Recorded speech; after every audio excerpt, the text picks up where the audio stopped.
استغفار وہ چیز ہے کہ جس سے دل اللہ کی طرف رجوع ہوتا ہے، اور جیسا حدیث میں آیا ہے خود نبی کریم صلی اللہ علیہ وسلم نے فرمایا کہ میں دن میں 70 بار سے بھی زیادہ استغفار کرتا ہوں۔ تو جب اللہ کے نبی جو گناہوں سے پاک تھے، جن کے اگلے پچھلے کسی گناہ کا کوئی بار نہیں تھا آپ کے اوپر، جب وہ اس بات سے مستغنی نہیں تھے کہ دن میں 70 مرتبہ اپنے دل کو اللہ کی طرف لوٹائیں اور اس سے استغفار کریں،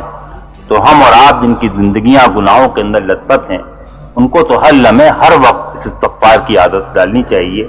لیکن یہ کہ صبح شام جو بھی آپ نے لیے اس معمول کو پورا کرنے کے لیے وقت بنائیں،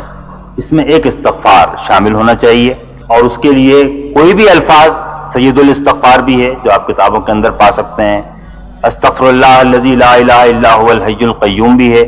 جس کے بارے میں کہا گیا ہے کہ سمندر کے جھاگ کے برابر بھی گناہ ہو تو معاف ہو جاتے ہیں۔ لیکن قرآن مجید کے الفاظ جو مجھے زیادہ اس لحاظ سے پسند ہیں کہ مختصر بھی ہیں، اور قرآن میں ان کو حکم کے انداز میں بھی فرمایا گیا ہے، اور بہت تھوڑے سے وقت میں کہا بھی جا سکتا ہے۔ فرمایا گیا قل رب اغفر وارحم وانت خیر الراحمین، کہو میرے رب مجھ کو بخش دے، میرے اوپر رحم فرما، تو سب رحمت کرنے والوں میں سے بہتر رحم کرنے والا ہے۔